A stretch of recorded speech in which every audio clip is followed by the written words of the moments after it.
Dalam nama Bapa dan Putra dan Roh Kudus. Amin. Allah Bapa yang Maha Kuasa dan Kekal, saat ini kami hendak merenungkan sabda-Mu. Utuslah Roh-Mu ke dalam hati kami, agar kami mampu meresapi sabda-Mu dan nantinya dapat kami amalkan dalam kehidupan kami setiap hari. Kuatkanlah kami, teguhkanlah langkah kami untuk selalu menjadi sahabat seperjalanan-Mu di dalam hidup kami. Kami memuji dan memuliakan nama-Mu kini dan sepanjang segala masa. Amin. Tuhan bersamamu dan bersama roh-Mu. Inilah Injil Yesus Kristus menurut Lukas. Dimuliakanlah Tuhan. Herodes dan Yesus. Herodes, raja wilayah, mendengar segala yang terjadi itu, dan ia pun merasa cemas, sebab ada orang yang mengatakan bahwa Yohanes telah bangkit dari antara orang mati. Ada lagi yang mengatakan bahwa Elia telah muncul kembali, dan ada pula yang mengatakan bahwa seorang dari nabi-nabi dahulu telah bangkit. Tetapi Herodes berkata, Yohanes telah kupenggal kepalanya. Siapa gerangan dia ini yang kabarnya melakukan hal-hal demikian? Lalu ia berusaha supaya dapat bertemu dengan Yesus.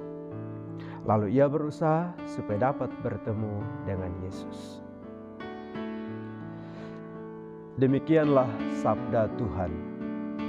Terpujilah Kristus.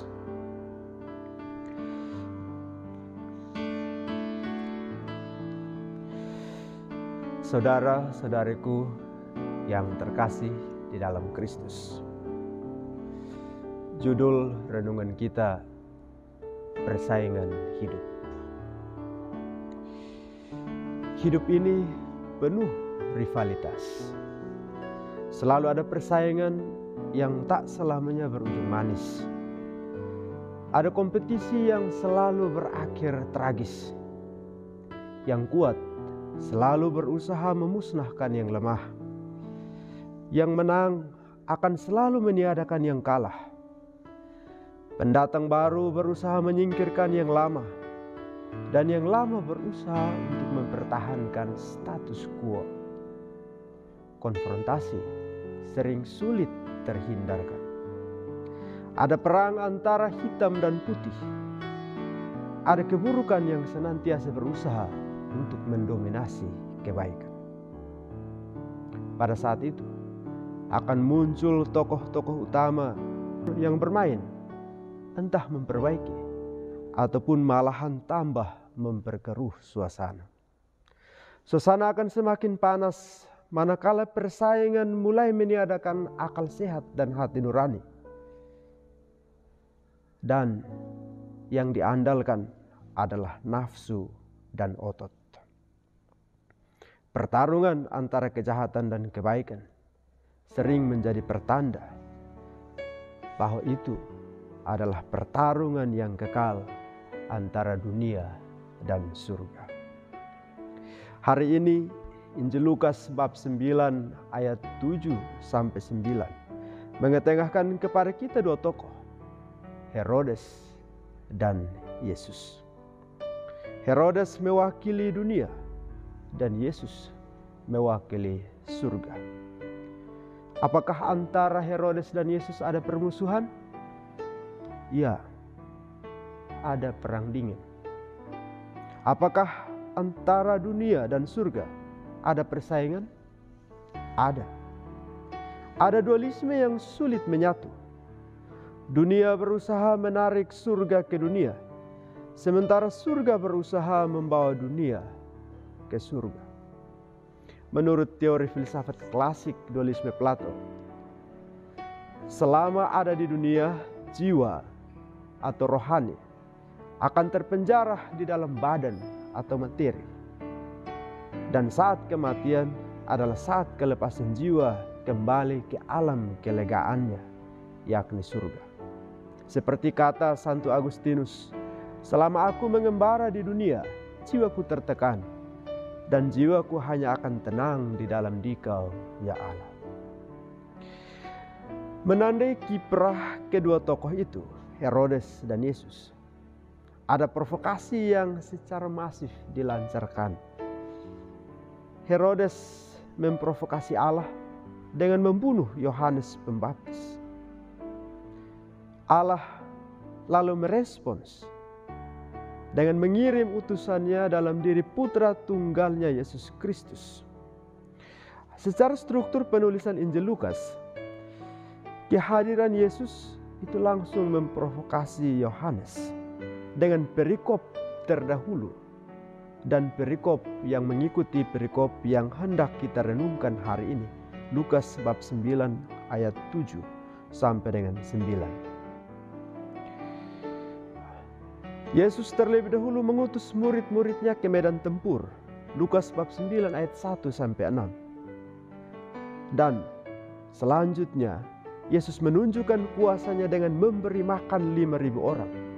Perikop yang mengikuti Lukas bab 9 ayat 10 sampai 17. Alhasil Herodes kebakaran jenggot dan makin panas. Dia berusaha sekuat tenaga untuk bertemu dengan Yesus. Dia merasa posisinya terancam oleh sosok baru yang datang penuh kuasa. Ia ingin mempertahankan status quo-nya yang sudah lama membuatnya nyaman. Tujuannya adalah dia ingin menyingkirkan Yesus jauh-jauh dari wilayahnya. Namun ternyata berhadapan dengan Yesus, dia tidak mampu melakukan sesuatu yang tragis sebagaimana dia lakukan kepada Yohanes Pembaptis. Genderang perang itu sebenarnya memang sudah ditabuh sejak lama oleh Herodes. Waktu Yesus masih bayi, Herodes ingin membunuhnya. Itulah sebabnya Yosef dan Maria mengungsi bersama bayi Yesus ke Mesir. Saudara-saudariku yang saya kasihi di dalam Kristus Tuhan, konfrontasi langsung antara Herodes dan Yesus memang tidak pernah terjadi. Tetapi perang dingin itu berlangsung selama Yesus ada di dunia. Memang itulah kenyataannya, bahwa kegelapan selalu tidak menyukai terang, kejahatan selalu memusuhi kebaikan. Momen baik selalu ditunggu. Yesus memang akhirnya diadili, disengsarakan hingga wafat disalib di bawah pemerintahan Pontius Pilatus. Dan yang tak kurang andilnya dalam pengadilan tak berkeadilan terhadap Yesus itu adalah Herodes. Tetapi apakah dengan itu Herodes menyanyikan kidung kemenangan? Ternyata tidak. Jalan salib justru adalah jalan kemuliaan Tuhan. Kerajaan Allah tegak berdiri hingga kini dan merajai dunia. Sementara kekuasaan Herodes musnah tak berbekas. Lagi-lagi, keyakinan iman kita mengatakan kebaikan akan selalu menang pada waktunya. Saudara-saudariku yang kukasihi, kita sedang berada di dalam dunia. Dunia dengan segala rivalitasnya. Dan kita-kitalah para pemainnya. Kita tidak bisa berada pada posisi netral atau pasif. Kita perlu mengambil posisi pada salah satunya. Terang atau gelap, baik atau buruk, benar atau salah, surga atau dunia. Injil mencatat dua tokoh itu dengan menggunakan kata penghubung dan, Herodes dan Yesus. Bukan berlawanan, Herodes versus Yesus. Memang penginjil sengaja agar kita dapat belajar memaknai hidup kita dari dua tokoh itu. Kita sedang berada di dalam dunia yang bergerak menuju ke surga. Terkadang kita terbuai dalam nikmatnya dunia dan tidak ingin beralih dari situ. Kita bahkan menjadi pecandu dunia yang selalu ingin menyingkirkan hal-hal baik yang datang dari surga. Firman Tuhan melalui kitab suci seringkali dianggap sampah. Nasihat bijak dianggap angin berlalu. Herodes memang sudah tiada, tetapi sifat-sifat Herodes seringkali menjelma dalam sifat-sifat lahiriah kita.